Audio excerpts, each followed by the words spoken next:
Imagine a vehicle that combines opulence, elegance and performance in perfect proportions and in the most exquisite way possible. This, my friend, is the 2024 Hyundai Alcazar, and I'm going to test it to my heart's content. Today, we are here at the City of Lakes, Udaipur. Let's get started.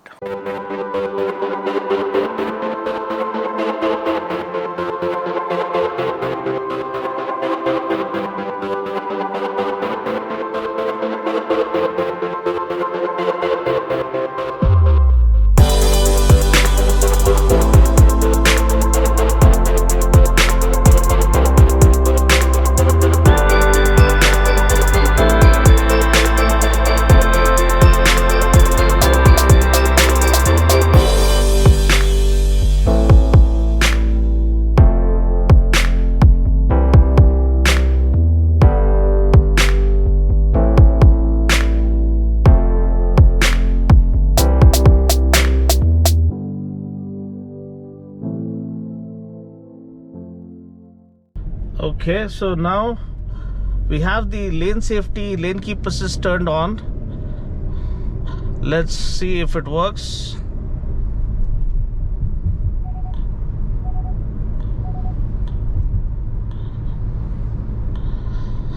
You saw it taking over. The lane marking is well sorted. It ensures that you are within the lane. So hi there guys, welcome to my first drive impression of the spanking new Hyundai Alcazar 2024 model. Looks absolutely stunning in this emerald green. This is the 1.5 litre turbo petrol DCT. Yeah, it is longer, wider and taller than ever before. I'll give you the exact dimensions. Here is the signature edition and here is the turbo branding. I can't wait to unleash the beast. Let's get inside. It's a wonderful, pleasant morning here in Udaipur, the City of Lakes. And as I told you, 1.5 litre turbo petrol, around 160 PS of max power and 253 Newton meters of max torque. You have the 6-speed manual or the 7-speed DCT. This one is the 7-speed DCT. I love the dash on this one. So this one is 60 millimeters longer, 10 millimeters wider and around 35 millimeters taller than ever before. So it's longer, wider and taller, and it looks the part. I mean, once you look at it, it looks lavish, luxurious and also really well composed, a proper class, elegant looking design, a typical SUV design in sport mode. So we have a big truck coming right behind us. Meanwhile, let us slot it into reverse and you can see the 360-degree camera does its job judiciously. One of the crystal clear vivid display for 360-degree view in this segment, and they have used the 12-inch screen to the max. You also get a top bird's eye view, or you can switch to this 2D view, regular rear view camera. You can customize it further. Please do watch my detailed walk around where I talk about almost every detail that you need to know. For now, this is just the drive impression where we put the pedal to the metal and enjoy. But unfortunately, because this is a little occupied, we have more traffic than ever before and we are not on the highway. We got to be a little careful. This does get ADAS level 2, so we're going to have a look at those functions as well. Lane keep assist, adaptive cruise control, forward collision warning. We're not going to test the collision warning, are we? But look at the engine. It responds like a charm. I mean, this 160 PS 1.5 litre turbo petrol is an absolute delight to sit behind the wheel and unleash the kind of mayhem it has on offer. So quick overtake is a piece of cake. That came rhyming. Oh, it's screaming. It's screaming. Once you put the pedal to the metal, there you go. Oh my god, it's really enjoyable. loads and loads of power and torque at your disposal once you floor the pedal. The brakes are good. You get all 4 disc brakes, 18-inch wheels, so that also helps in better stability. You have massive panoramic sunroof letting in a lot of light. Gotta be careful with the cattle coming on.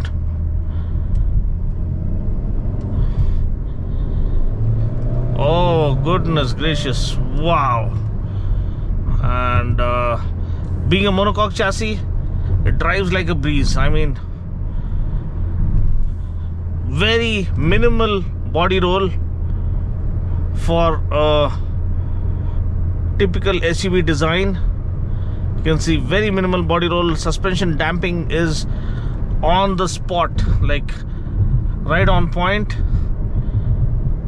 and very intense and engaging driving experience behind the wheel. Very refined as always. Once I'm back home, maybe I'll try to get my hands on the diesel variant as well for you guys. This is the petrol variant. This is so good. The steering feel, again, the 4-spoke steering wheel with flat bottom steering has a good feel to it. Effortless at lower speeds and weighs up at higher speeds. Paddle shifters are here. Okay, there you are. Manual. It has that grunt within it, waiting to be unleashed. So let's just go a little mellow now, because we have this massive trucks. The seats are nice and comfortable. You do get ventilated seats. Let's turn them on. After sometimes you get a bad hair day or a bad day at work, and then you're all frustrated. The seats just cool you down. You also get ventilated seats for the second row. That's kind of segment first. Let's quickly shift down, but it's a blind corner. Like, it's really dangerous here, trying to perform those quick overtakes, especially with the blinds. You see, this guy came out of nowhere, and there's cattle all over the place, so it's not easy. You do have a wonderful highway, but that's a little far off. Last time we could get access, but this guy, the driver, doesn't know the route.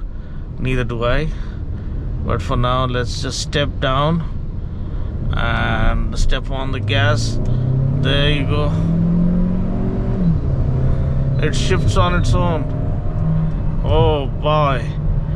Oh boy. What a monster, what a beast. Goodness gracious. We're in triple-digit speeds in no time. This thing is intense, man. Really is.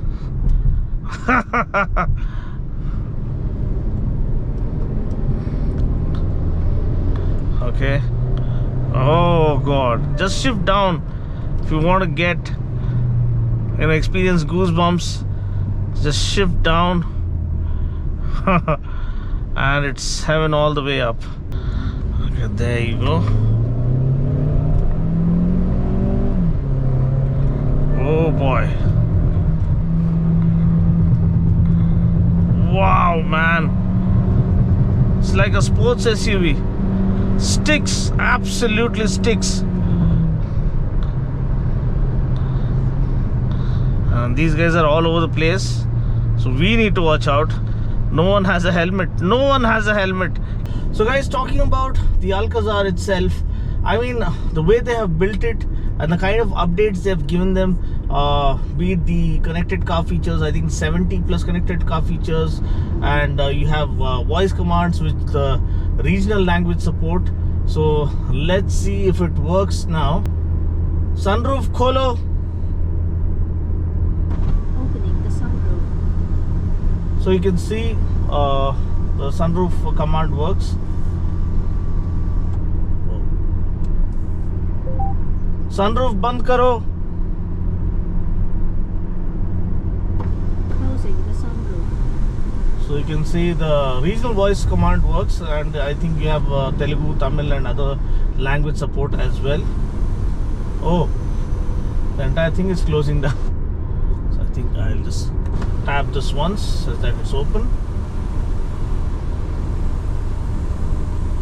So this is one of the most picturesque location to drive one of the finest SUVs. I mean, class and elegance comes as standard. Opulence is a synonym that can be used for the Alcazar, synonymous with opulence in terms of the fit and finish, the build quality.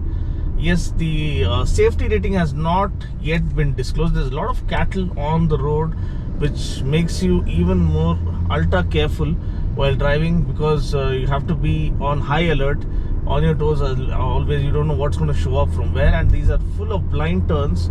So as beautiful as this location looks, it's equally dangerous, because the people who are not wearing helmets, and not even a single guy I've seen has worn a helmet. Let's see if this motorist has one. Oh, this gentleman has one. This guy needs to be rewarded actually. First guy with a helmet. But anyway, that aside, the steering feel, the steering can look at the location, boy, your mind will be blown the moment you cast your eyes on this kind of location. Nice overcast, kind of cloudy weather here, perfect for photography, and I hope we got the good shots we wanted. Some more B-rolls left, and apart from that, the steering feel, the steering calibration is spot on. It is not too light. It is kind of light and easy at lower speeds, like what we are doing now, ambling around. We don't want heavy steering to wear you down, so it is light and easy to be used at lower speeds. Similarly, if you just floor the pedal, the beast comes alive, and the steering weighs up adequately as well. And single lane traffic, you need to watch out, man. So steering weighs up. There you go. The beast comes alive. The steering weighs up adequately. The sporty grunt of the engine comes alive as well, adding on to the perfect background score. The NVH levels are very well managed. In that, see, now it is absolutely pin drop silence. There is no engine noise filtering in. But then step on the gas and the sporty grunt comes out, giving you a satisfaction that you're driving a sporty SUV. I mean, this thing is a pure enthusiast delight. Then you have the diesel, which offers kind of best of both worlds in terms of power and economy. And the space management is well sorted, as I told you, length, width and height. So it is longer, wider and taller than before. So luxury features like ventilated seats for the second row. That's kind of segment first, I believe.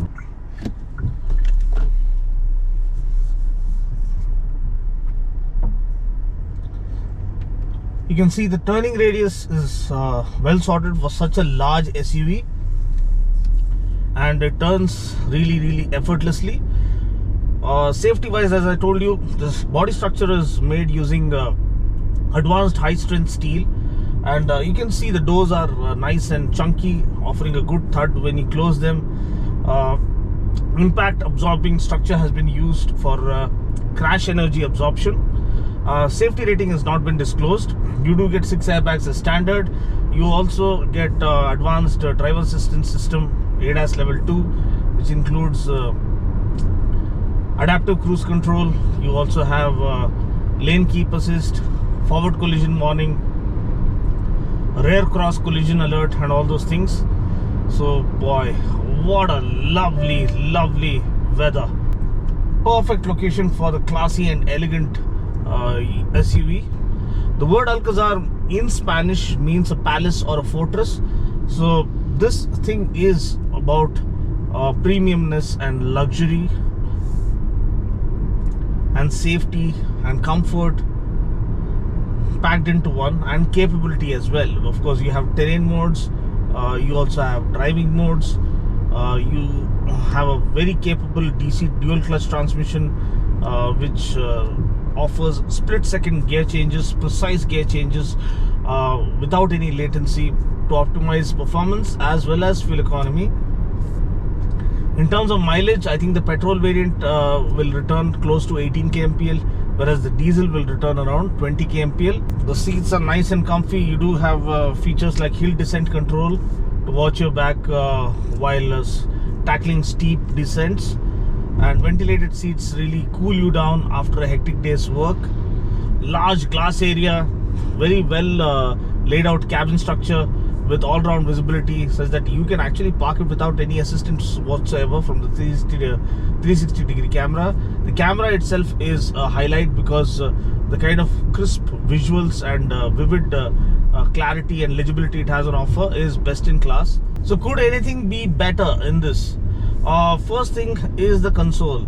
Yes, it is well lit up. It has its own different themes for sport, for normal, city mode and eco mode, but it's the same as the Sonet. Now why would I pay 7 or 8 lakhs more to get the same kind of console and experience? Similarly, the user interface for the touchscreen infotainment system is the same, similar to the one I see in the Venue or the i20. When I'm paying 10 lakhs more, I would want a different unique theme for the Alcazar. I want a unique theme for the Creta. So these are legendary cars that have a cult following of their own, and they have their own persona. I'm so glad they have given it a different exterior design. They have retained the same Creta interior, which is kind of understandable. So at least give us a unique experience. When I'm shelling out that extra money, I want that special feeling. So the user interface has to be unique in and of itself for the Creta and for the Alcazar. And yeah, entertainment, the connectivity, everything is well managed. The safety is well taken care of. The luxury and convenience features are there, and the build and the design is something that will really grow on you with time, and also something that offers supreme road presence. So that's pretty much it. If you like what you see and want to see more pure automobile content coming your way, stay tuned for more action coming up right here at Dino's World. I'll catch you guys in the next video. Until then, take care, God bless, and drive safe.